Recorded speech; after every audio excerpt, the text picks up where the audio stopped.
Vitor Hugo, aplauda o Senhor pela vida do nosso irmão que vai estar pregando.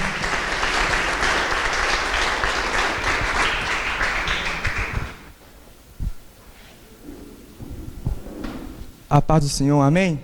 Amém. Muito grato pela oportunidade novamente de estar aqui no Industrial, pregando a palavra de Deus. Quem trouxe a Bíblia, abra comigo em 1 Coríntios. 1 Coríntios, capítulo de número 10.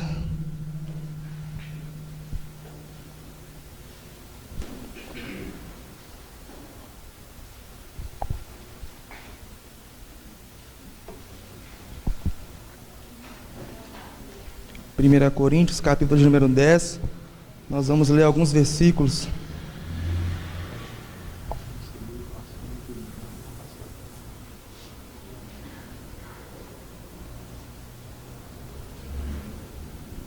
Todos acharam?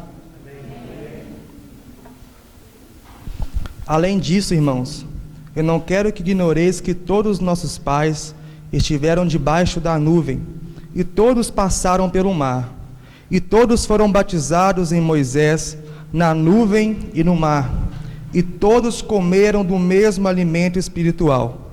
E beberam todos de uma bebida espiritual, porque eles bebiam da rocha espiritual que os seguia. E a rocha era Cristo. Versículo de número 7. Nem sejais idólatras, como foram alguns deles, conforme está escrito: o povo assentava-se para comer e beber, e levantava-se para divertir. Versículo de número 12.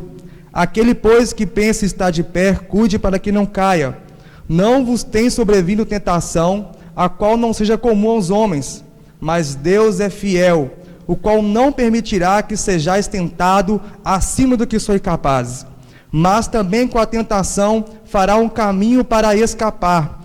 Versículo de número 23. Todas as coisas me são lícitas, mas nem todas convêm. Todas as coisas são lícitas, mas nem todas as coisas edificam. E para encerrar, versículos número 29 e 30. A consciência eu digo, não a tua própria, mas a do próprio, a do outro. Porque a razão seria minha liberdade julgada pela consciência de outro homem? Pois pela graça sou participante. Por que mal falado naquilo dou graças? Pode se assentar, deixa a sua Bíblia aberta.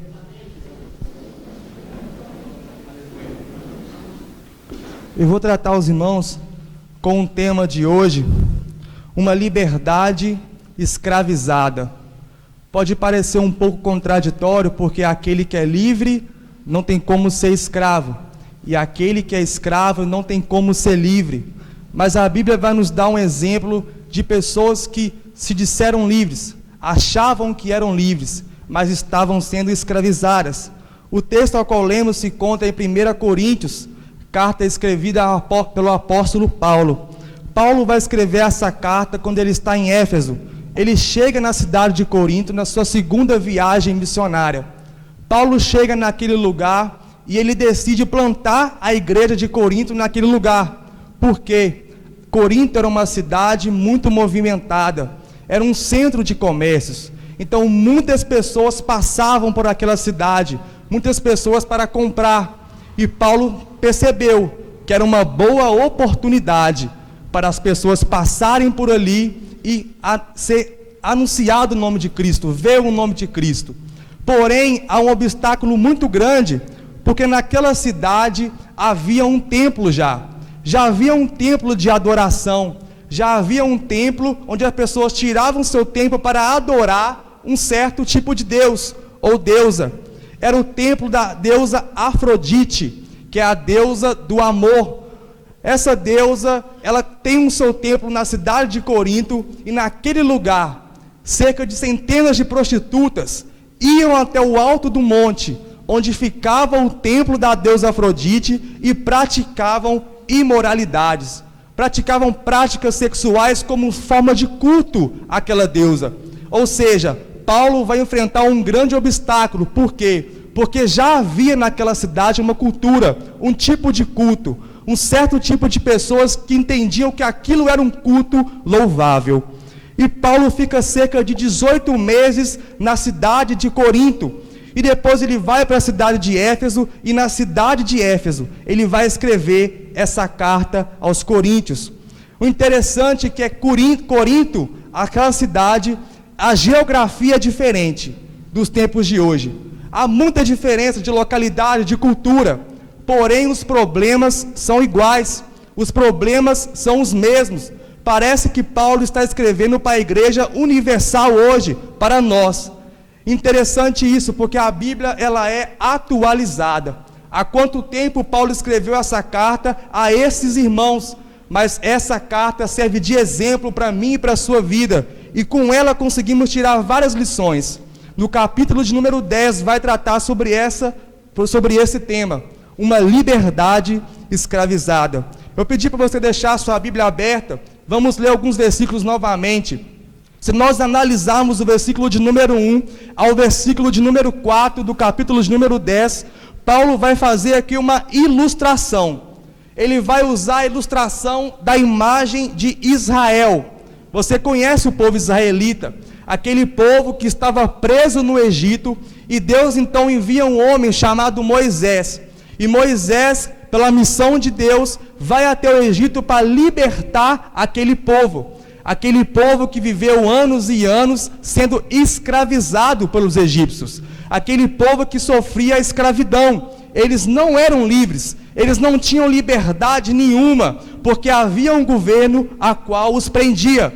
Então Deus levanta Moisés, e Moisés vai até aquele lugar, no Egito, para libertar aquele povo. Então automaticamente na nossa mente passa, aquele povo agora realmente está livre. Por quê? Porque Deus mandou Moisés para libertá-los, mas não, aquele povo ainda continuava preso, eles viviam uma falsa liberdade.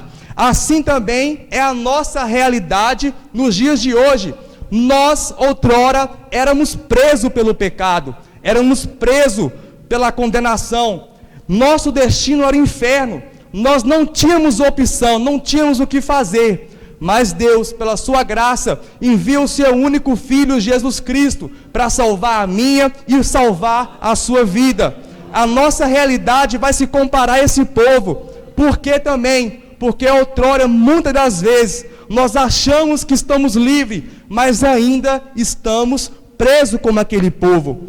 E o interessante é que no versículo de número 5, do capítulo de número 10, vai nos dizer que Deus não se agradou do povo de Israel. Mas como assim não se agradou? A vontade de Deus não era que o povo fosse liberto? Era. E o povo foi liberto? Foi. Então por qual motivo Deus não vai se agradar deles? Simples. Aquele povo vivia uma falsa liberdade. Eles apenas estavam livres da localização do Egito, mas a sua prática, o seu coração, a sua conduta, as suas palavras ainda eram as mesmas. Eles apenas saíram da localidade do Egito, mas continuavam maus.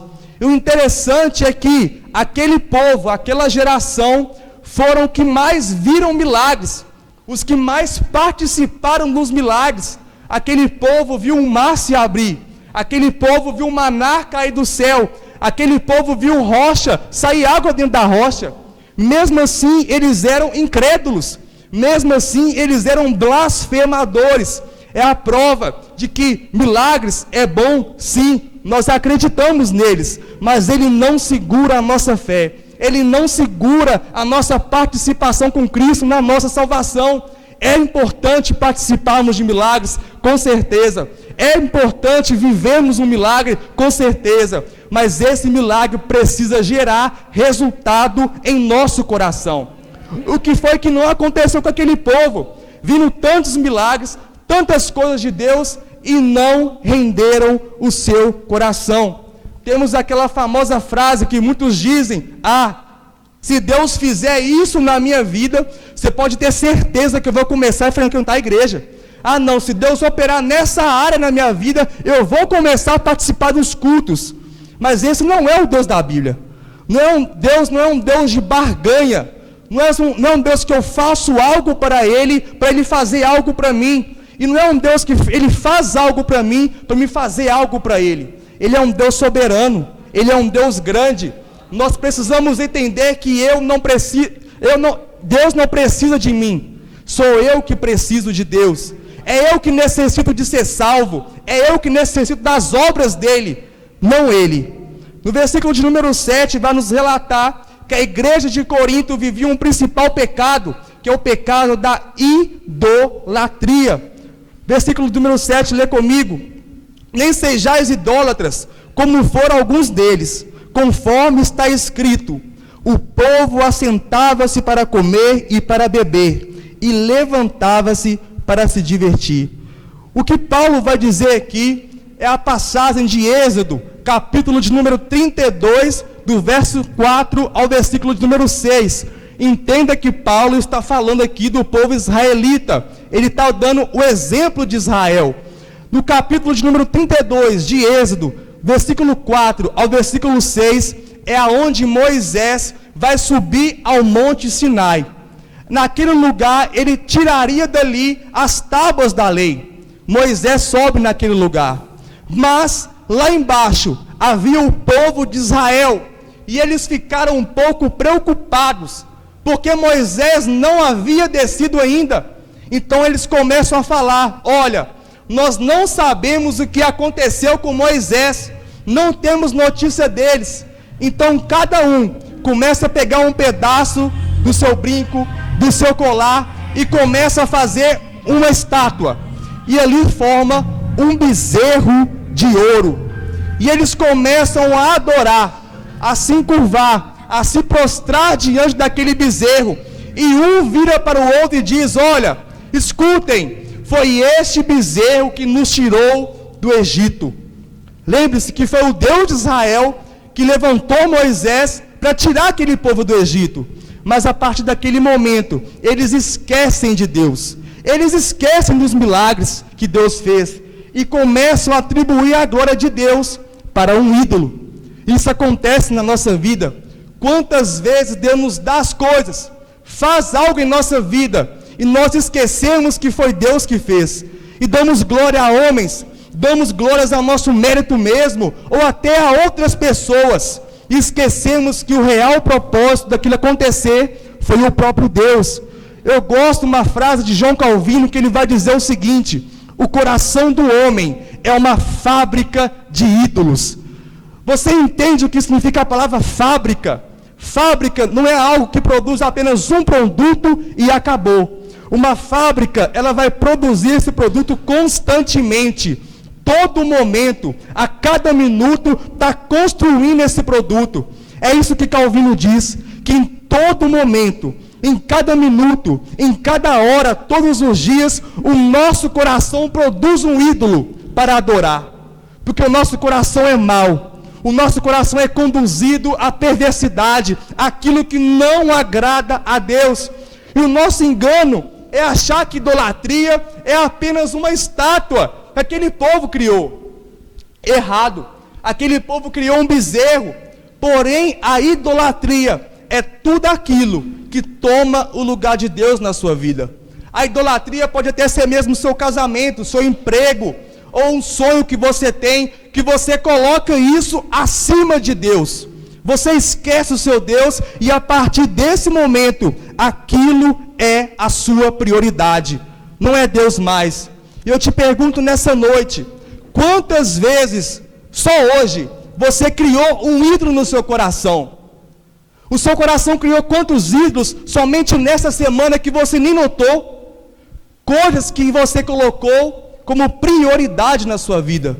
Quantas vezes você se esqueceu de Deus somente no dia de hoje ou nessa semana? Acontece muito, porque o nosso coração não é inclinado para Deus.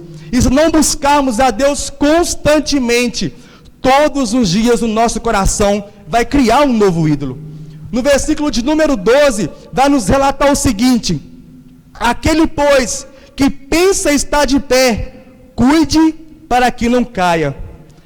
É engraçado esse versículo, porque ele se encaixa numa realidade de alguns outros versículos.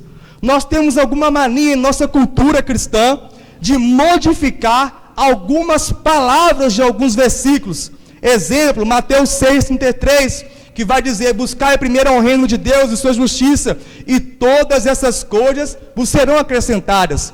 Muitas pessoas trocam essa palavra todas essas coisas pela palavra demais, que vai tirar o sentido do texto.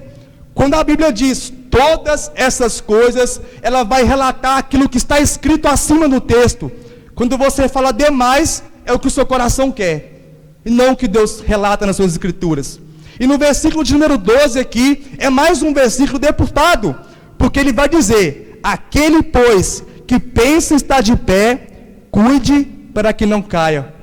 Quantas vezes você já ouviu a frase seguinte: olha, você que está de pé, cuidado, para que você não caia. Olha, você está de pé, mas toma cuidado.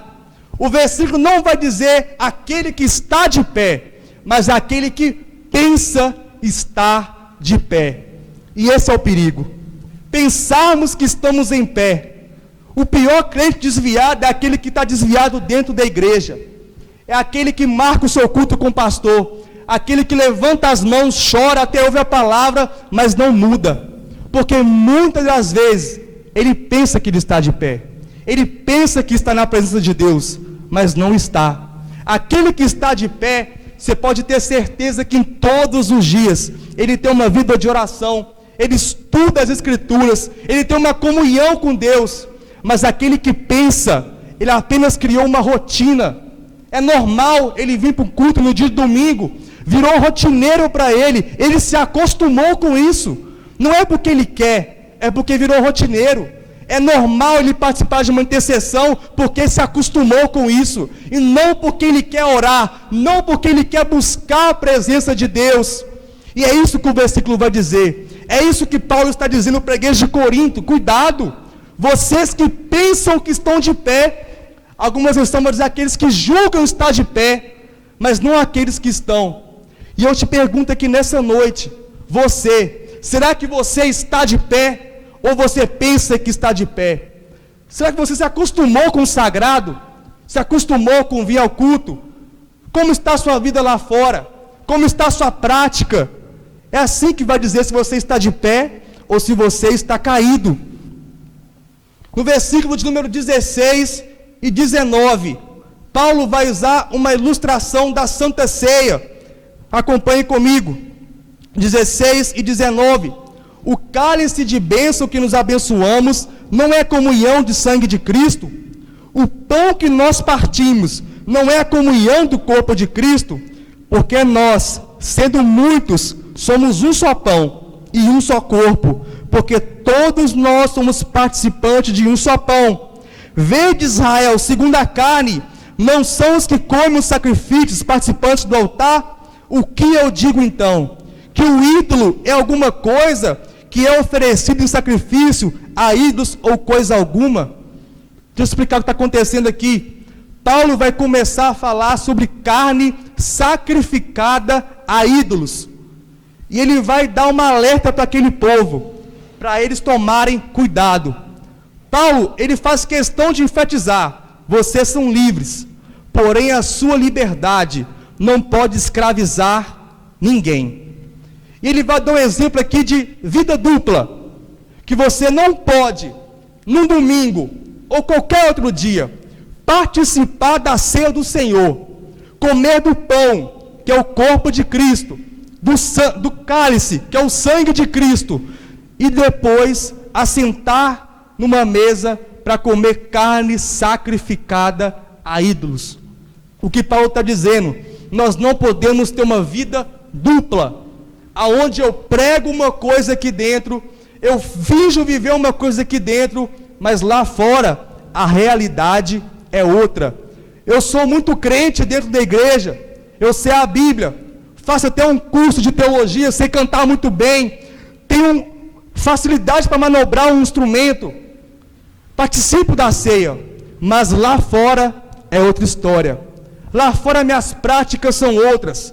Paulo vai relatar o problema disso, de uma vida dupla. Você não pode participar de algo que é sagrado do Senhor e lá fora praticar o que desagrada a Deus. Versículo de número 23 vai nos dizer que todas as coisas me são lícitas, mas nem todas convêm. Todas as coisas me são lícitas, mas nem todas as coisas edificam.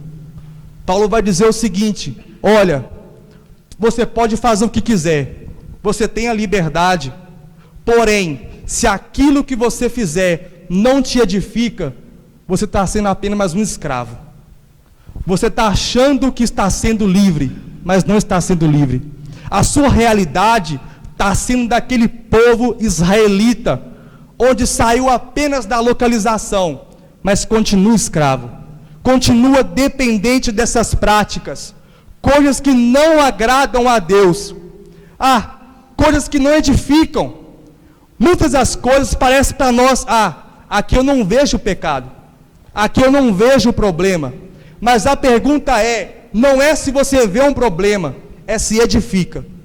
Será o que você faz pode servir de pedra de tropeço para o seu irmão?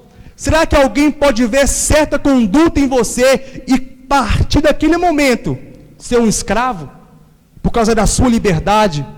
Toma cuidado, porque você pode servir de pedra de tropeço para muitas pessoas. No capítulo de número 8, versículo de número 10, Paulo vai relatar isso. Pois se o homem vê a ti, tens conhecimento, sentado à mesa do templo dos ídolos, não será a consciência do que é fraco motivada a comer das coisas que não são oferecidas a ídolos? Paulo vai falar o seguinte: olha, você tem a consciência que Deus tem todo o poder, correto, que aquilo não vai te atingir, correto, mas o irmão que está do seu lado não pode ter a mesma consciência, e ele pode estar pecando por culpa sua, por falta de negligência sua. Qual que é a mensagem que eu quero passar para vocês aqui nessa noite? É que Deus sim, tirou aquele povo do Egito, os israelitas. Eles viveram uma vida totalmente conturbada, foram livres da localização, mas o seu coração ainda era perverso, era mau. E assim que Paulo fala novamente na sua carta, a partir do versículo 23, eles eram livres, mas usaram a sua liberdade para o mal, não agradaram a Deus, como diz no versículo 5. E aqui, na nossa realidade, nos dias de hoje, nós temos que entender que a minha liberdade, o que eu posso fazer, não fere somente a mim, mas fere o meu próximo. Se coloque de pé, eu quero olhar por você nessa noite. Eu quero que você entenda que nessa noite que Cristo morreu por você.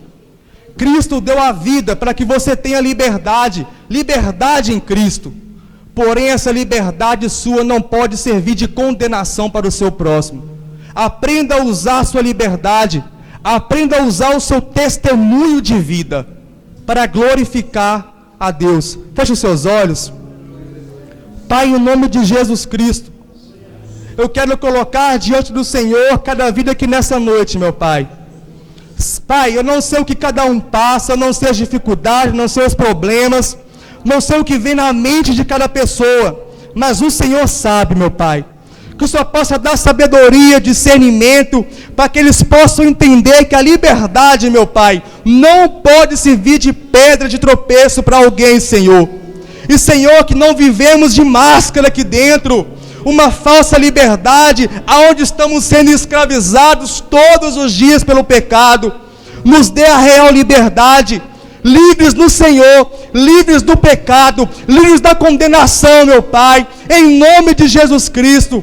Todo coração, Senhor, amargurado, todo coração angustiado, que entendeu essa mensagem, que o Senhor possa capacitá-los para a mudança, Senhor, que não vem deles próprios, não vem de mim, não vem de ninguém, mas vem do Teu Santo Espírito de Deus. É o Senhor que convence o homem do pecado, da justiça e do juízo. Abençoe a vida de cada um, meu Pai, e que eles possam usar a liberdade para glorificar o Teu nome somente. É a oração que eu faço em nome de Jesus. Amém.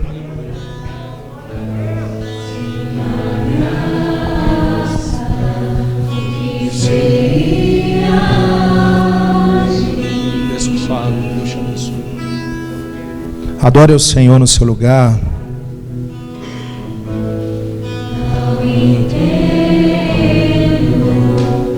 O meu próprio agir.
Aleluia, aleluia. Olhe para cá, meus irmãos.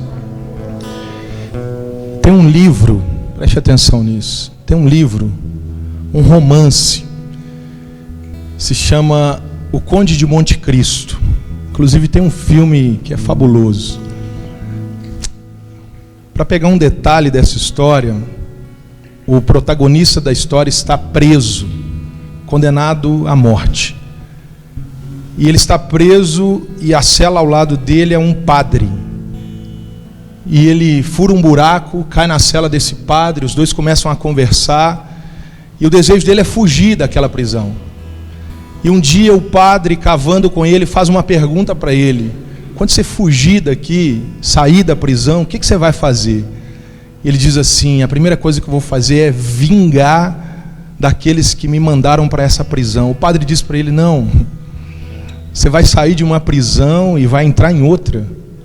A vingança é uma prisão. Eu chamo a sua atenção para isso, porque o apóstolo Paulo, escrevendo aos Gálatas, no capítulo 5, verso 1, ele diz que Cristo nos libertou para que sejamos verdadeiramente livres. Portanto, não torneis a vos colocar em um jugo de escravidão. Tem muita gente que estava preso e saiu da prisão, mas com as suas atitudes, as suas práticas, ou com o seu coração que ainda não resplandeceu verdadeiramente a luz do Senhor, eles tornam a se colocar em outra escravidão, talvez da vingança, da falta de perdão, da idolatria. Pessoas que o Senhor soltou as suas algemas, mas eles insistem em recolocá-las. Pessoas que o Senhor destrancou a sua cela, mas eles insistem em permanecer lá dentro. Deus preparou essa noite para nos dizer que Ele nos libertou de fato, e nós precisamos viver essa liberdade. Nós vamos orar mais uma vez, para encerrarmos daqui a pouco. Feche seus olhos, eu quero ministrar mais uma vez essa palavra ao seu coração. Deus, nós te agradecemos por essa palavra, Senhor. Nós te agradecemos porque a tua graça, ela nos alerta. Quantos de nós, Senhor, a começar da minha própria vida, corremos o risco de pensarmos que estamos de pé, porque estamos aqui, porque sentimos um arrepio, porque levantamos a nossa mão e achamos que está tudo bem, quanto a Deus, a nossa própria consciência nos fala que não está, Deus. É tempo, Deus, de mudança, é tempo de transformação, é tempo de liberdade, Pai. Nos ajuda, Senhor, a sairmos daqui livres de fato, para vivermos, ó Deus, conforme o Senhor quer, para entendermos, ó Deus, que o Senhor nos libertou, mas nem todas as coisas nos edificam. Nem todas as coisas, ó Deus, nós devemos fazer, Pai. O Senhor é quem nos guia. O Teu Espírito Santo é quem nos toma pela mão. E é Ele quem vai falando conosco. Ali pode, ali não pode. Essa roupa pode, essa roupa não pode. Essa palavra pode, essa palavra não pode. Essa pessoa pode, essa outra pessoa não pode. É o Senhor que vai guiando a nossa vida, Deus. E por muitas vezes, Senhor, nós queremos nos tornar independentes do Senhor. Queremos seguir o nosso próprio caminho, Pai. E o nosso caminho é caminho de morte, Senhor. Não deixa, Senhor, não deixa, não. Aplica essa palavra ao nosso coração, Pai. Lá para Shurianda lá, Basurianda las. De quer, de cova lá, Surianda las. Vem, Deus, vem com a Tua graça. Liberta-nos, Senhor, de nós mesmos. Liberta-nos de nós mesmos.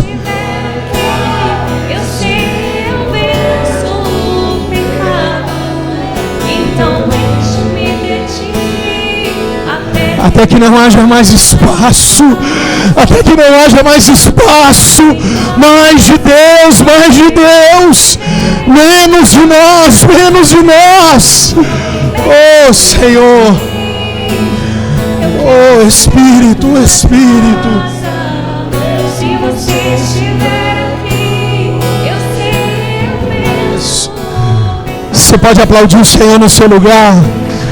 Você pode dizer glória a Deus, aleluia. Você pode dizer obrigado, Senhor, obrigado. Aleluia. Aleluia. Meus irmãos, nós já vamos encerrar. Eu preciso dizer algumas coisas. A primeira delas é o que sempre dizemos às quartas-feiras. Você que precisa de uma oração, você que precisa de uma conversa, de um aconselhamento, ao terminarmos o culto, eu estou aqui à sua disposição para te atender. Se for um assunto mais longo, eu estou aqui à disposição para te atender na sua casa, para te atender na igreja, para poder te acompanhar. Eu tenho feito isso, e eu estou aqui para isso. Se você quiser, eu vou estar aqui à disposição após o culto, em nome de Jesus. Uma outra coisa que eu preciso informá-los, irmãos, está comigo aqui, nosso irmão Maurício, está ali a nossa irmã Patrícia. Preste atenção nisso, por favor. Há cerca de 3 semanas eu já venho anunciando aqui na igreja que nós tivemos uma reunião recentemente com o conselho da nossa igreja numa segunda-feira. Uma reunião que foi para lá da meia-noite. Nós ficamos ali na igreja. E um dos motivos daquela reunião é porque foi tratado pelo conselho da nossa igreja sede o assunto da questão política. A eleição está aí às portas em novembro. E o conselho da nossa igreja sede, ele definiu um candidato que o conselho se propôs a apoiar. Então eles estão aqui e com o apoio do conselho da nossa igreja, eles estarão distribuindo um material lá fora da igreja. Os irmãos têm absoluta liberdade de pegar ou não, fiquem à vontade. Eles estão aqui em amor para fazer o trabalho deles, e nós estamos aqui em obediência conforme o que foi determinado pelo conselho da nossa igreja sede. Então você não fique constrangido, você está em casa, fique à vontade de pegar ou não, de conversar com os irmãos, pelo menos dar a eles a paz do Senhor. São irmãos em Cristo, estão aqui, que você possa ter a sua liberdade e usar ela da melhor forma, como aprendemos aqui em nome de Jesus. Feche seus olhos, vamos orar. Deus, obrigado, Senhor, por essa noite. Obrigado por tudo que o Senhor fez. Que o Senhor nos leve em segurança, que o Senhor nos leve debaixo do Teu cuidado, que o Senhor nos livre de acidente, de assalto, que o Senhor guarde a nossa família, que possamos, ó Deus, retornar para os nossos lares e encontrarmos ali a paz que excede todo o nosso entendimento. Ó Deus, eu entrego os Teus filhos nas Tuas mãos, que o Senhor continue nos guiando, nos guardando, através do nome de Jesus Cristo. Estenda as Suas mãos, que o amor de Deus, o Pai, a graça salvadora do Filho Jesus Cristo e as doces consolações do Espírito Santo de Deus repousem sobre a sua vida, a sua família, a igreja de Cristo na face da terra. Aquele que crê, diga amém. Dê um aplauso ao Senhor no seu lugar.